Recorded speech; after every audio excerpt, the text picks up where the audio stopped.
Good morning everyone. Welcome to golden education class में आप सभी का हार्दिक स्वागत अभिनंदन है। साथियों, आज आपके लिए कुछ ईवीएस के महत्वपूर्ण प्रश्न होंगे जो पॉइंट टू पॉइंट बात करेंगे हम लोग, और आपके लिए बहुत ही हेल्पफुल होंगे। जो आपका C TET, UP TET, super TET, अन्य काफ़ी सारी प्रतियोगिता परीक्षाओं में पूछे जाते हैं इस टाइप के प्रश्न, तो आपके लिए बहुत हेल्पफुल होंगे। चलिए देखते हैं। फर्स्ट क्वेश्चन पे आते हैं। सबसे पहले, शरीर में सबसे लंबी हड्डी का नाम क्या है? सबसे लंबी हड्डी का नाम अगर पूछा जाता है तो आप बताएंगे कौन सा? फीमर। जो कहाँ पे होती है? जांघ में होती है। ठीक है। शरीर में सबसे छोटी हड्डी का अगर नाम पूछा जाता है तो सबसे छोटी हड्डी हमारी होती है स्टेपेज। कौन सी? स्टेपेज। जो कहाँ पे होती है? कान में होती है। ये सबसे बड़ी और सबसे छोटी चीज़ों को आप हमेशा ध्यान रखना, क्योंकि यहाँ से क्वेश्चन बहुत ज़्यादा बनते हैं और पूछे जाते हैं। ठीक है।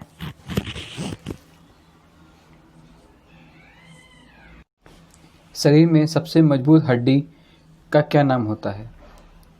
शरीर में सबसे मजबूत हड्डी का जो नाम होता है वो होता है मंडीबल। जो कहाँ पे होती है? जबड़े में होती है। नाम आपको ध्यान रखना है, मंडीबल, जो कहाँ होती है? जबड़े में होती है। मजबूत हड्डी होती है बहुत ज़्यादा ये। जन्म के समय नवजात शिशु की त्वचा का रंग कैसा होता है? तो कैसा होता है? हल्का गुलाबी।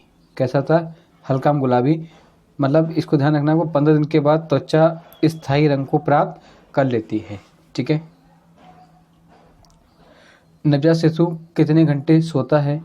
तो जो नवजात शिशु होता है वो 18 से 20 घंटे, किंतु वह हर 2 घंटे में जागकर अपनी मांसपेशियों को घुमाता है। ठीक है।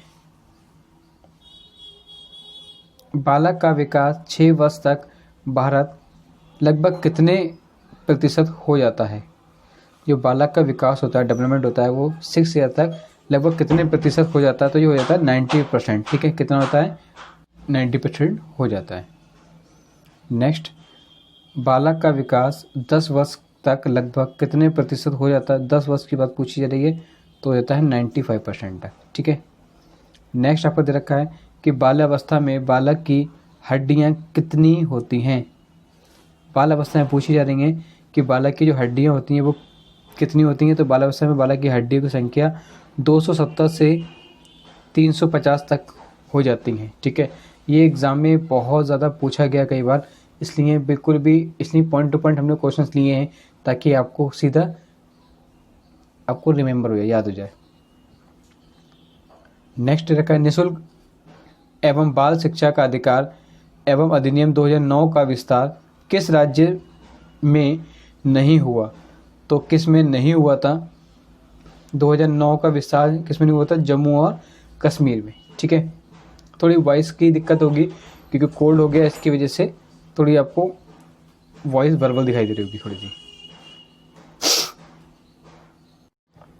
शिक्षा का अधिकार 2009 के तहत निजी विद्यालयों को कितने प्रतिशत सीट आरक्षित करना अनिवार्य होगा?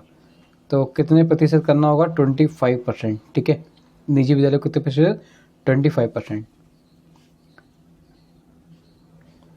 25 से कम बुद्धि वाला बालक क्या कहलाता है? क्या कहलाता है? जड़ कहलाता है। ठीक है। ये आपने जब टेबल पढ़ी होगी तो उसमें आपको मिल गया होगा।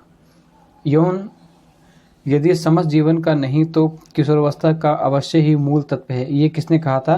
रॉस ने। किसने कहा था? रॉस ने कहा था। ठीक है। कुशाग्र और प्रतिभावान बालक वह है जो निरंतर किसी भी उचित कार्यरत क्षेत्र में अपनी अद्भुत कार्य कुशलता अथवा प्रवणता का परिचय देता है। ये कथन किसका है? हैविंगस्टन का। ठीक है। किसका है? हैविंगस्टन का। पिछड़ा बालक वह है जो अपने अध्ययन के माध्यम में अपनी कक्षा का कार्य जो उसकी आयु के अनुसार एक कक्षा नीचे का है करने में असमर्थ रहता है। ये कथन किसने कहा था? ये कहा था सिरिल बर्ड ने। किसने कहा था? सिरिल बर्ड ने। समस्यात्मक बालक वह बालक उन बालकों के लिए प्रयोग किया जाता है जिनका व्यवहार अथवा व्यक्ति किसी बात में गंभीर रूप से असामान्य होता है। ये कथन किस मनोवैज्ञानिक का है? ये है हमारा वैलेंटाइन जी का। ठीक है। वह बालक जो समाज द्वारा स्वीकृत आचरण का पालन नहीं करता अपराधी कहलाता है। अपराधी वाली बात कहाँ किसने कही थी? हीली ने कही थी। ठीक है, याद रखना है आपको।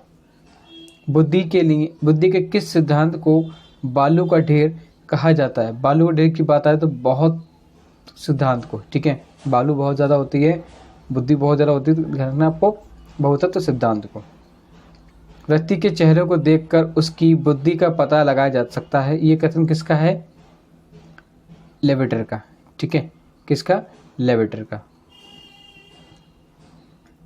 वह शिक्षार्थी जो समृद्ध ज्ञान और शैक्षणिक दक्षता को हार्दिक इच्छा प्रदर्शित करते हैं उनके पास होता है, क्या होता है? निष्पादन, उपगम, अभिविन्यास। ठीक है, प्रतिभाशाली बालक वह है जो अपने उत्पादन की मात्रा, दर और गुणवत्ता में विशिष्ट होता है। ये कथन दिया गया था टर्मन और ओडिन द्वारा। ठीक है, टर्मन और ओडिन द्वारा। ध्यान रखना है, इस क्वेश्चन को बहुत बार पूछ चुके हैं।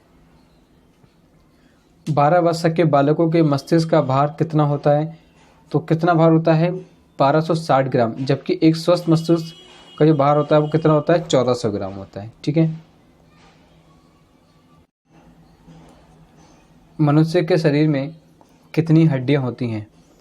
तो सभी को मालूम है 206 हड्डियां होती हैं, जबकि बालक के जन्म के समय 270 हड्डियां होती हैं और बाल अवस्था में बालक की हड्डी कितनी होती हैं? 350 होती है। तीनों बातें ध्यान रखना आपको, इन तीनों में से एक क्वेश्चन आपको मिल जाएगा। बालक के विकास की दशा कैसी होती है? सिर से पैर की ओर, इसे केंद्रता से बाहर की ओर या सामान्य सा विशिष्ट की ओर भी कहते हैं। ठीक है, सिर से पैर की ओर, इसे केंद्रता से बाहर की ओर और सामान्य से विशिष्टता की ओर भी कहते हैं। विश्लेषणात्मक मनोविज्ञान के जनक कौन है? सबको मालूम है, आपने खूब सारा पढ़ रखा है, सिगमंड फ्राइड। ठीक है, तूफान की अवस्था कैसे कहा जाता है? सभी को पता है, किशोर अवस्था को। किशोर अवस्था को तूफान की अवस्था किसने कहा? ये बात ध्यान रखना आपको, किसने कहा था कि उनका हाल बता देते हैं। कौन? स्टेनली हाल। ठीक है, नैतिक विकास का सिद्धांत किसने दिया था? तो किसने दिया था नैतिक का? कोलर वर्ग ने। मूल प्रवृत्ति का सिद्धांत किसने दिया था? तो मूल प्रवृत्ति का सिद्धांत मेनुडो ने दिया था और इनकी कितनी थी? 14 मूल प्रवृत्तियां बताई गई हैं, जो आपने खूब अच्छे से पढ़ रखा है। क्रोध, रोध, ये सब चीज़ें आपने पढ़ी है ना सिक्वेंस से, वो सब चीज़ें। संवेग क्या है? मन की उत्तेजित दशा को संवेग कहते हैं, जैसे क्रोध, खुशी, ये सब कैसी है? संवेग। व्यक्तित्व का 100 सिद्धांत किसने दिया? कॉल रोजर ने। किसने दिया था? कॉल रोजर ने। वह स्तर जिसमें बच्चा किसी वस्तु एवं घटना के बारे में तार्किक रूप से सोचना शुरू करता है उसे कौन सी अवस्था कहा जाता है? मूर्त क्रियात्मक अवस्था। कौन सा कहा जाता है? मूर्त क्रियात्मक अवस्था। सृजनात्मकता मुख्य रूप से किससे संबंधित है? अपसारी चिंतन से। किससे संबंधित है? अपसारी चिंतन से। और चिंतन अनिवार्य रूप से क्या है? संज्ञानात्मक गतिविधि। किसी बालक में चिंतन की योग्यता उसके सफल जीवन का मूल आधार है, ये कथन किसका है? क्रो एंड क्रो का। किसका है? क्रो एंड क्रो का। चिंतन की दृष्टि से किसी बच्चे में सर्वश्रेष्ठ चिंतन है तो उसे क्या कहेंगे? तार्किक चिंतन। ठीक है, पियाजे के अनुसार किसी बालक में तार्किकता का अभाव किस आयु तक होता है? 7 वर्ष तक। ठीक है, ये क्वेश्चन पियाजे से रिलेटेड पूछ लेते हैं, इसलिए लॉजिकली बात चलती तो कहाँ तक? 7 वर्ष तक। किसी बच्चे के चिंतन में आयु के बढ़ने के साथ साथ किसकी प्रधानता बढ़ती है? तर्क की, मतलब उसके लॉजिक की। जन्म के बाद किसी बालक में चिंतन का विकास कब प्रारंभ होता है? 2 वर्ष की आयु के बाद। कब होता है? 2 वर्ष की आयु के बाद। किसी छात्र का बौद्धिक विकास, शारीरिक विकास और संज्ञानात्मक विकास, उसकी विकास की प्रक्रिया का कौन सा कारक है? कौन सा कारक है? आंतरिक कारक। माता पिता से संतानों को प्राप्त होने वाले गुणों को कहते हैं, क्या कहते हैं? वंशानुगुणम कहते हैं। अधिगम की प्रक्रिया पूर्ण कब होती है? जब व्यवहार में स्थायी परिवर्तन हो जाए। मनोविज्ञान का जनक किसे कहा जाता है? सिगमंड फ्राइड को। अंधों की लिपि के जनक किसे कहा जाता है? सभी को मालूम है, लुइस ब्रेल को। अंधों के लिए लुई ब्रेल ने कौन सी लिपि का प्रतिपादन किया था? ब्रेल लिपि का। ठीक है, किसका किया था? ब्रेल लिपि का। नर्सरी पद्धति के जनक किसे कहा जाता है? बहुत बार पूछ चुके हैं, क्वेश्चन एग्जाम में आता ही है, मारिया मॉन्टेसरी। ये क्वेश्चन यहाँ से जरूर आते हैं सब। एलकेजी और यूकेजी पद्धति के जनक कौन है? इन दोनों को कौन पदक है? पद्धति के जनक कौन है? फ्रोवेल। जीन पियाजे कहाँ के मनोवैज्ञानिक हैं? स्विट्जरलैंड के। जीन पियाजे किस विचारधारा के समर्थक है? संज्ञानात्मक। स्कीमा सिद्धांत का जनक किसे माना जाता है? जीन पियाजे को। ठीक है, एंड लास्ट क्वेश्चन, जीन पियाजे ने अपना प्रयोग किन पर किया था? तो 2 पुत्री एवं 1 पुत्र पर इन्होंने अपना प्रयोग किया था। आपने स्टोरी इनकी पढ़ी होगी। ठीक है, thank you so much watching this video. Please channel को लाइक और सब्सक्राइब करना बिल्कुल नहीं भूलिएगा, ताकि आपके लिए सभी नोटिफिकेशन प्राप्त होते रहें। धन्यवाद।